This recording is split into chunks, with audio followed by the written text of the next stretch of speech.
Hey, this is Zach here with the Bulletin Board Heroes here at Zach's Traders Cafe for Wednesday, the 5th of April. Starting off with the FTSE 100, where we got a bit tired, approaching the 50-day moving average around 77.60. In fact, the peak there of the old January support in the 77.20 area. Decent support coming in towards the 76.30 zone, and so we're hoping that that will kick in with 76.40, the resistance on the way down, so that kind of makes sense. And therefore assuming that there will be another attempt on breaking the 50-day line and maybe even heading up to that February resistance line through 78.25 at the moment. RSI still holding its nose just about the neutral 50 level, so that gives us the hint that the recovery from last month's lows is still on track. On to the DAX, and here we've been looking to see whether this market can clear March resistance early in April. So far, it hasn't, although we had a slight bull trap there through 15,700, which is okay. We still have the rising 50-day line. We still have the market above the top of that gap there around 15,400.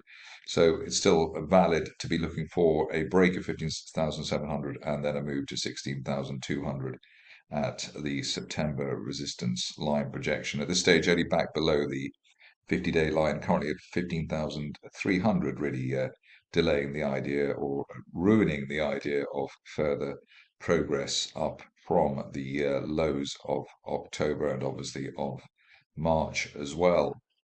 On to the Dow, and here we've got a situation, if I can get the right market in, where the consolidation that we've had near the 50-day moving average is continuing. We've got the 50 and 200-day lines now rising.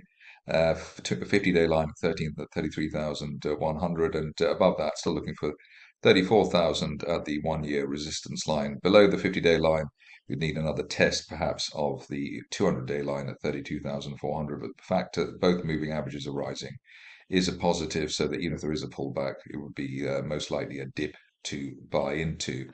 On to Bitcoin, and here the situation is that we remain in this extended flag, one could call that, base at 26,700, resistance at 29,000, looking for that elusive end of day close through 29,000 to give us a move up towards the top of that broadening June triangle at 32,000, which is also the main 1-year resistance. So the real coup here would be breaking 32,000 and perhaps ending the nightmare of that big decline that we had down from the 60,000s plus area.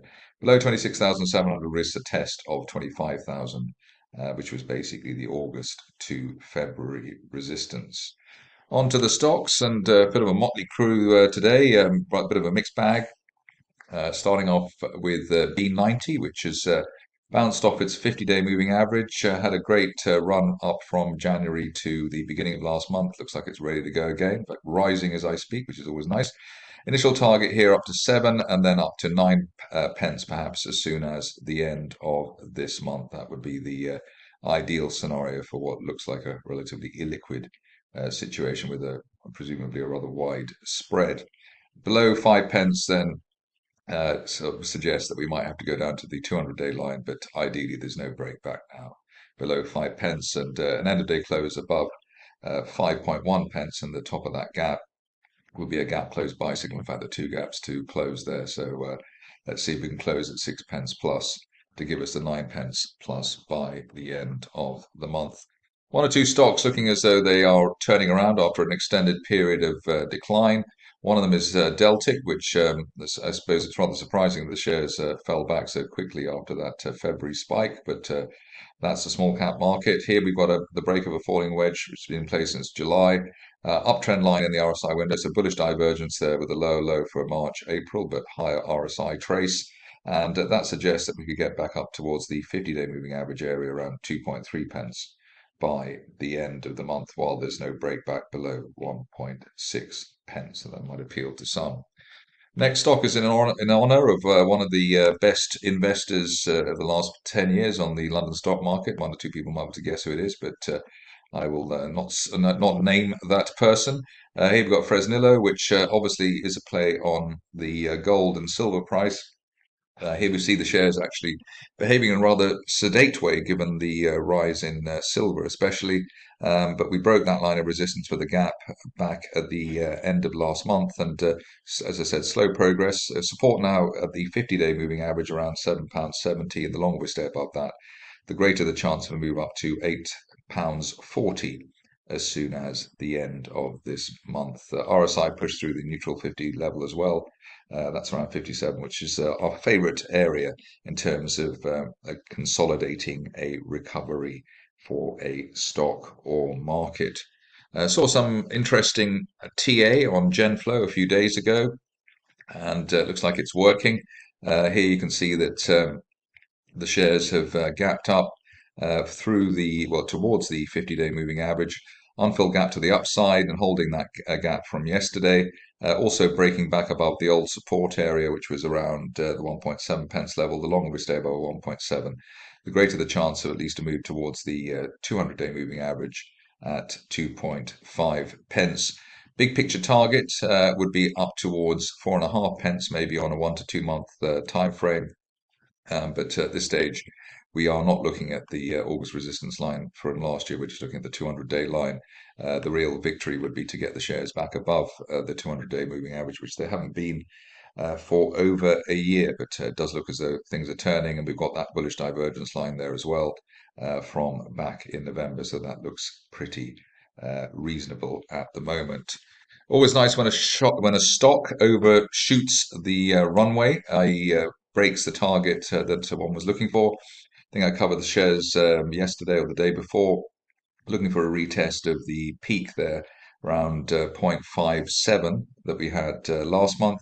We've blown the doors off on that, and above 0.57, we're looking for at least the 200-day moving average at 0.82 initially, and then maybe by the end of next month, at the current rate of progress, up to 1.1 pence. That'll be a real coup for traders. There is an uptrend line there in the RSI window. You can see the bullish divergence actually failed before back in December, but an uptrend line there, which is hopefully powering the situation at the moment. You can also see that the 50-day moving average is rising now quite nicely, and that provides extra strength on this W-shaped reversal, classic reversal pattern. Goldstone Resources is next, and another one of those stocks which looks like it may be turning around after a long time in the wilderness. Here you can see that we've broken that falling wedge there from back in July with a gap through and above the 50-day moving average. That's around the 2.9 pence level. The longer we stay above that, the greater the chance of a move, at least back to 4 pence, which is where the shares peaked at the beginning of this year. Ideally, there's no sustained price action below 2.9 pence ahead of a move to the upside. On to Hummingbird, which I'm very pleased with in terms of the fact that the shares behaved themselves. They broke that 7.5 pence resistance line there from last month, from back in January, which it looked as though they always would do with that uptrend line in the RSI window. Nice the V-shaped bull flag, as I call them. Looks like a mid-move consolidation. So initially our target was 11 pence. We're on a break of 7.5, and now it looks as though we can actually hit 15 pence as soon as the end of this month, which is a resistance line from back, 2-year resistance line actually from the middle of 2021. So let's go for 15 pence by the end of next month, while the shares remain above the 10 pence or the 10 pence area over the near term. Moving along to one of the better movers of the month to date, Jersey Oil and Gas. And here, interestingly enough, the shares look as though they've seen the top of that broadening triangle, which was our initial target, £2.90. I think the low today, £2.92.5. So I suppose that call of £2.90 becoming new support has kicked in. And above that, we're looking rather simply for a retest of October resistance at £3 or near £3.60. The fact that the shares are in a better place, company fundamentally is in a better place than it was in October, suggests that we should easily exceed that particular level. In fact, for a bit of fun, the next level up after 360 would be that resistance line projection there from back in May last year, which is currently pointing to £4.50. Maybe we'll see that by the end of next month, but everything hinging on remaining above the 290 area.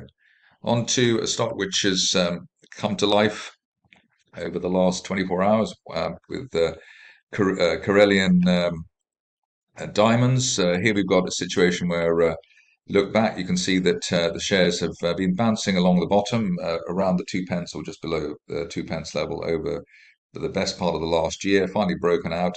We're hoping it's not a one-day wonder as we had back in October. The way of telling that would really be that we hold above the 2.6p zone. Above that, looking for as high as 5.5p by the end of next month. Moving on to a stock which I don't think I've covered a lot in the recent past, maybe not at all actually, Northern Bear. Here we've gapped up through a falling wedge and already having had touched the 200-day moving average. Current position is that above the old February resistance there at 45p, we're looking up to a target as high as 70p. If you're cautious, you wait for an end of day close above the 200-day moving average at 47p before deciding that 70p is an achievable target. One of the other stocks today that looks like it's turning around after a long downtrend is Panther Metals. Saw them last week at a presentation, and here we've got a situation where the shares have bounced off very oversold levels, RSI levels that is, near 2.6p. We've broken a line of resistance from the beginning of February and above 2.8p, looking for at least the 50-day moving average around 3.7p over the next couple of weeks. Finishing off with Crimson Tide, and here you can see that the shares have been well behaved over the recent past, a sort of sideways consolidation.